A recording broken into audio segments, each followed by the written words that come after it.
બોલો સ્વામિનારાયણ ભગવાન કી જય।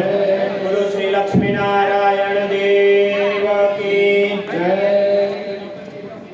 બધા બરાબર જય બોલીને એકવાર હાથ ઊંચા। ત્યારે આપને સૌને એક સુંદર મજાની ડાયરી આપવામાં આવી છે, એક પેન આપવામાં આવી છે। આપના વિચારો, આપને સભામાં જે સારું લાગે, આપનો અભિપ્રાય એ આપ નોંધજો અને અહીંયા કથા દરમિયાન જે વસ્તુ તમને સારી લાગે એ પણ એ ડાયરીમાં ખાસ નોંધ કરશો। એક આપણને કાર્ડ આપવામાં આવ્યું છે, એ કાર્ડમાં સુંદર આખા વર્ષ કહેતા ડિસેમ્બર સુધીની સંપૂર્ણ માહિતી પણ મૂકવામાં આવી છે।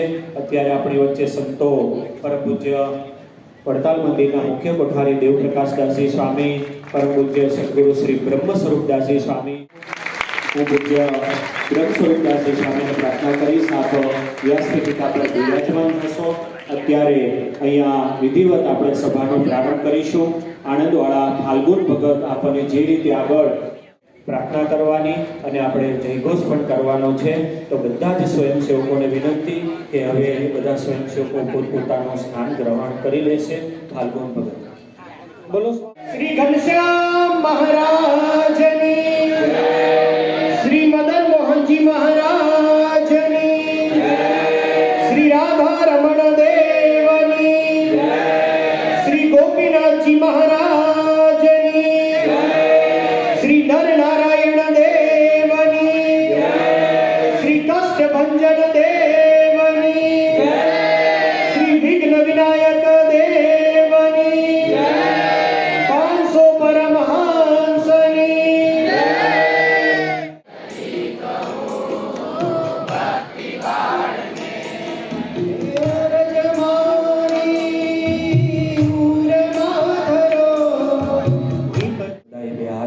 પૂજનમાં જોડાય છે એવી ભાવના કરવાની। શ્રી વાસુદેવ વિમલામૃત રામવાસમ નારાયણં નરકતારણ નામધેયં શ્યામં સિતં દ્વિભુજમેવ। બહેનો વિભાગમાં નમ્રતાબેન વડોદરા, જાગૃતિબેન ઉમરેઠ અને મીનાબેન તારાપુર ત્રણેય મંડળો વતીથી અમારે ઉમરેઠ મંડળ વતીથી જાગૃતિબેન ભગવાન શ્રી હરિનું પૂજન કરશે।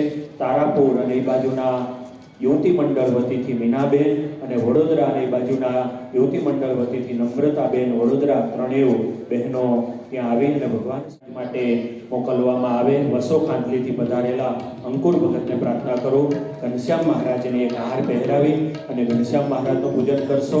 આ બાજુ પિયુષભાઈ ગોવિંદભાઈના દીકરા તેમને પ્રાર્થના કરીશ અહીંયા ભગવાન ઘનશ્યામ મહારાજને એક હાર પહેરાવી પ્રથમ દિવસે અહીંયા જોડાઈ અને સરસ દીપ પ્રાગટ્યનો લાભ પ્રાપ્ત કરે। એકવાર જોરદાર તાલિકાના નાદથી ડેમો વિભાગમાં પણ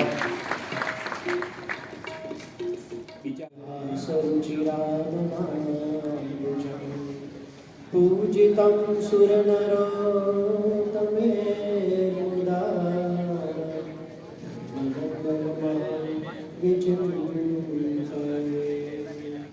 હવે મંત્ર બોલે સ્વામિનારાયણ નમો નમઃ। નમો નમઃ બોલે એટલે અક્ષરથી શિક્ષાપત્રીને આપણે બતાવશું। ઓમ શ્રી સ્વામિનારાયણાય નમો નમઃ। ઓમ શ્રી સ્વામિનારાયણાય નમો નમઃ। ઓમ શ્રી સ્વામિનારાયણાય નમો નમઃ। ઓમ શ્રી સ્વામિનારાયણાય નમો નમઃ। ઓમ શ્રી સ્વામિનારાયણાય નમો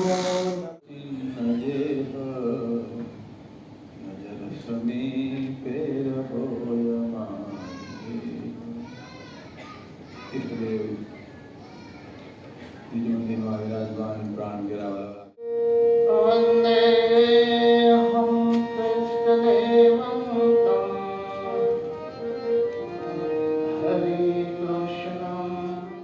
પ્રગટ થાય ત્યારે માત પિતા બનાવે છે, ગુરુ કરે છે, સખા કરે, એમ ભગવાન ઈષ્ટદેવ તરીકે કોઈને સ્વીકારે છે।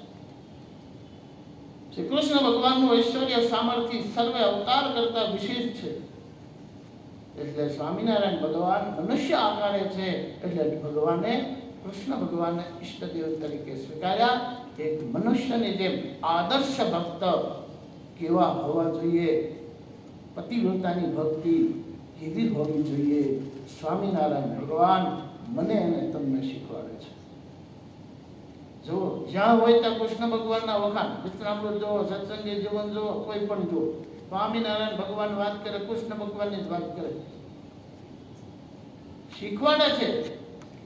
મેં મનુષ્ય અવતાર ધારણ કર્યો, હું મારા ઈષ્ટદેવને જ્યાં હોય ને આગળ એ બીજાની પૂજા કરે, ઈષ્ટદેવ માને, તો સ્વામિનારાયણ ભગવાન નો કહેવાય, ચોખ્ખો પક્ષપાત.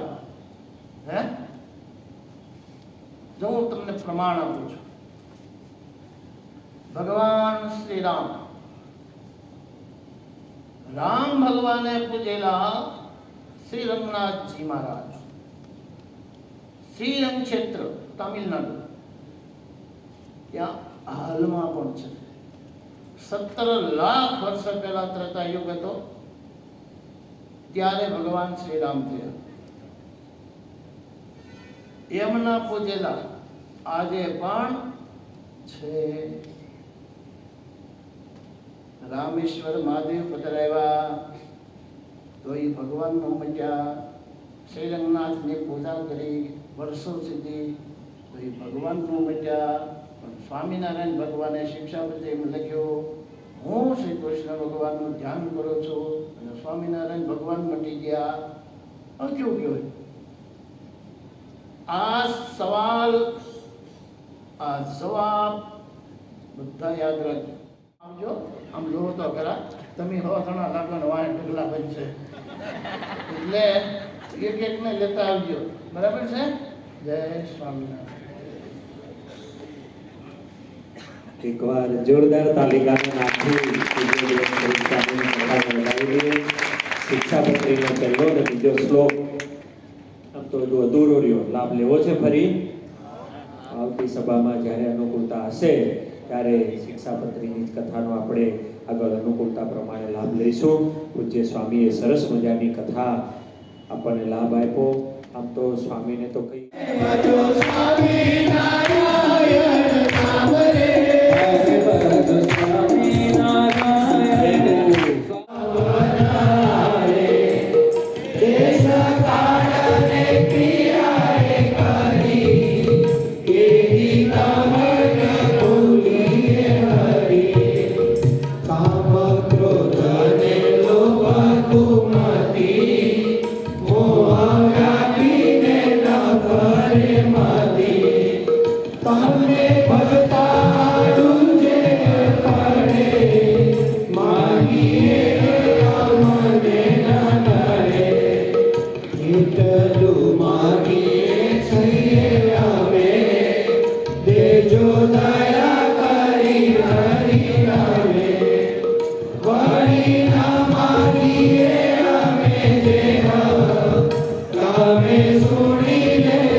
દર્શન કરો અને સાથે સ્વામિનારાયણ નારાયણ